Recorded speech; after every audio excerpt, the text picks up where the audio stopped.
which is played, of course, in Austria at the Diamond Country Club. A very, well, not I wouldn't say very long, a kind of mid-range 7,400 yard par 72, which isn't overly challenging if you can keep the ball in the fairway. Paul Williams is on a decent roll at the moment. Dan Thorpe last week, a first round leader, shout at 150 to 1, who came joint first.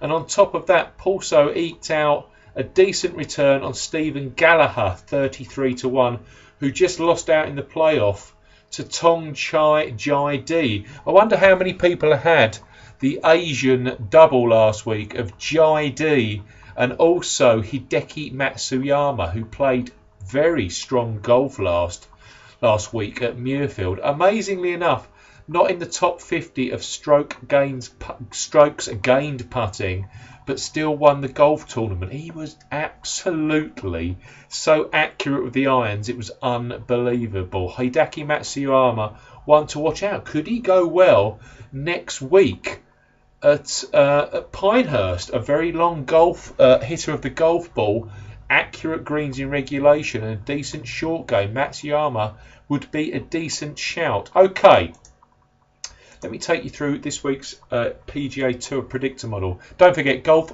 betting system. To find any of the content I talked through today, we have loads of free statistics on there. We have free predictor models, statistical predictor models, a great tool to allow you to bring a great big field and bring it down into manageable chunks so that you can pull together a nice little punting portfolio on the European Tour and on the PGA Tour. Let me take you through the top 10.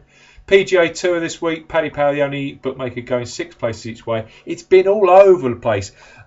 Just been on Skype with Paul, and the prices are still very, very volatile at the moment. Matt Kuchar said he was going to play and has now withdrawn. A lot of players have withdrawn because they've qualified for the US Open. It happens every time at TPC Southwind. But here are the top 10 in this week's predictor model. Sendon, 35 to 1 with Bet Victor at 10. Phil Mickelson, is Phil ever going to play well? 20 to 1 with Coral, FBI all over him. Zach Johnson, 28 to 1 with Betfred. Zach has fallen out of the automatic qualification spots. I read on Twitter a few months ago about the curse of Kapalua, and it seems to have hit Zach Johnson so far this year after his season opening win. 28 to 1 with Betfred. 7, Robert Garrigus, 66 to 1 with Betfred. 6 is Lee Westwood, 20 to 1 available with Bet Victor. Then the top 5, you can get David Tom, 66 to 1 with Stan James. 4, Ryan Palmer, crazily short, 22 to 1 with Bet36, but has a huge chance. 3, Charles Howell, the third, playing better and better golf this year. 50 to 1 with Betfred.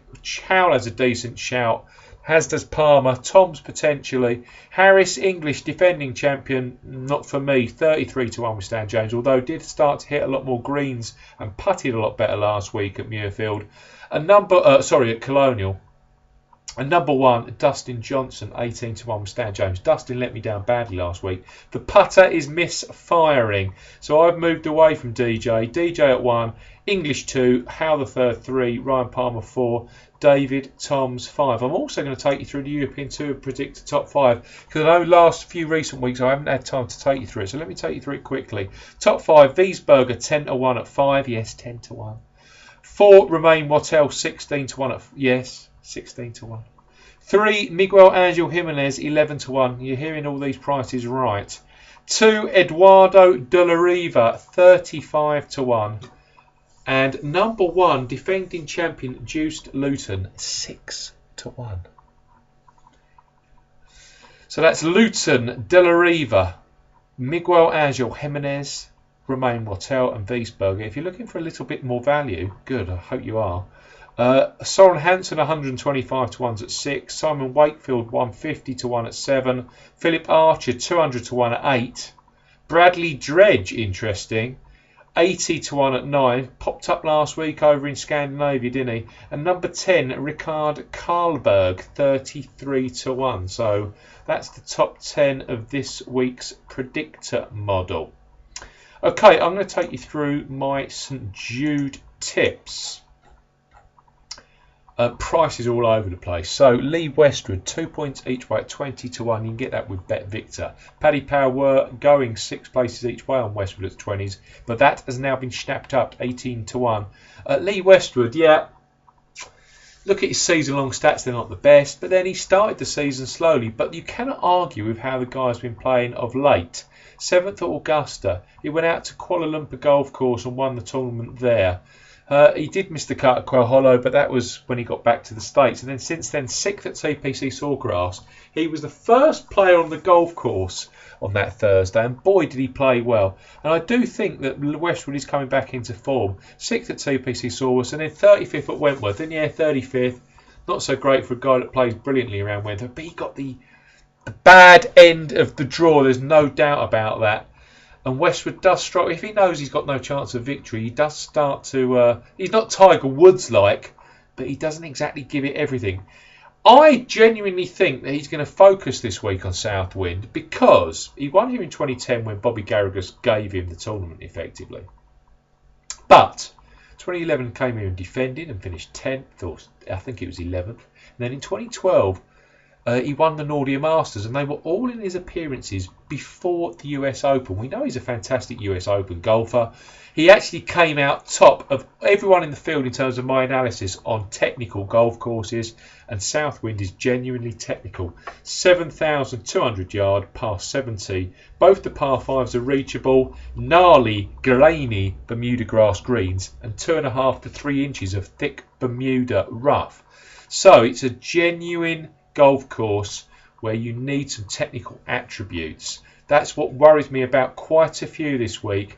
A lot of the guys cannot putt on these grainy Bermuda greens, and for me, you need definite links into a number of golf courses that I'm not seeing on quite a few well-fancied runners this week. But Westwood isn't one of those. I just think that Westwood definitely wants to qualify for the Ryder Cup of merit. He's outside the automatic spots at the moment, and he does need to get some more PGA Tour victories. He's only ever had 2, one of them actually here, as you know. So I think he's going to be focused this week to go well in a field of players that isn't the deepest, and a lot of the elite players, as always, will not go for the victory. They'll be using this as a tinkering session for next week. I don't think Westwood will. 2 points each way at 20 to 1 with Bet Victor. Paul Casey, a point each way at 40 to 1 with Coral is next up. Paul Casey, you gotta fancy him, haven't you? Paul Casey is playing great golf at the moment. I love the way he's ditched the European Tour. Very comfortable. He's gone to the PGA Tour. He went there with a bunch of sponsors exemptions. He qualified for the Doral tournament via his win last year on the European Tour and the Irish Open, and he went there really cap in hand, and he's played extremely good golf, lots and lots of top 20 finishes, played brilliantly at Colonial last week for 36 holes, and yes, he collapsed. Okay, he did collapse, but this week he hasn't got the likes of Hideki Matsuyama, Bubba Watson, top level players. He hasn't got that kind of quality chasing him down. A real depth of field. McIlroy, Stricker last week. He hasn't got that depth of field. And I actually think Paul Casey's game, he's a long hitter. He's a fader of the golf ball like Lee Westwood. That kind of power bombing game, he's hitting lots of greens and he's putting extremely well, is going to go well. Course debut this week. Qualified for the US Open at Columbus on Monday yesterday. I think there's a lot to be said at Paul Casey at 40 to 1 this week, so I'm going to point each way on Paul Casey. I'm then going to go Robert Garrigus, a point each way at 66 to 1 on Big Bad Bobby. You can't argue with that at all. Let me just check where Bobby's available at that price at the moment, because as I said, it's all over the place in terms of prices. You can get 66 to 1 with Ladbrokes or Coral, Bet Victor, Boyle Sports. Capitulated here in 2010, but there's no doubts that he A, likes technical golf courses, and 2, he's not so bad on par 70s. He's absolutely fabulous on Bermuda grass greens, and he's got previous here. I just fancy Bobby, who's playing well both with a putter and also his greens in regulation, which are trending upwards. So Garrigus for me, long hitter, he's a must back. A point each way at 66 to 1, and then 3 longer shots. Michael Thompson, half a point each way at 100 to 1 with Stan James. George McNeil, half a point each way at 100 to 1 with Paddy Power. And you can also get Chad Campbell, half a point each way at 200 to 1 with Ladbrokes. Those three for me are fantastic each way value. So that's Michael Thompson, George McNeil, Chad Campbell, 200 to 1, 100 to 1, and 100 to 1 for Thompson as well. Those are my tips for this week's Southwind tournament, the FedEx St Jude Classic. Quickly across the Nearless Lioness Open. Paul is going for Craig Lee, a point each way at 66 to 1 with Boyle Sports. For Paul, this week is all about hitting fairways, hitting greens. Going to be big, lots of nasty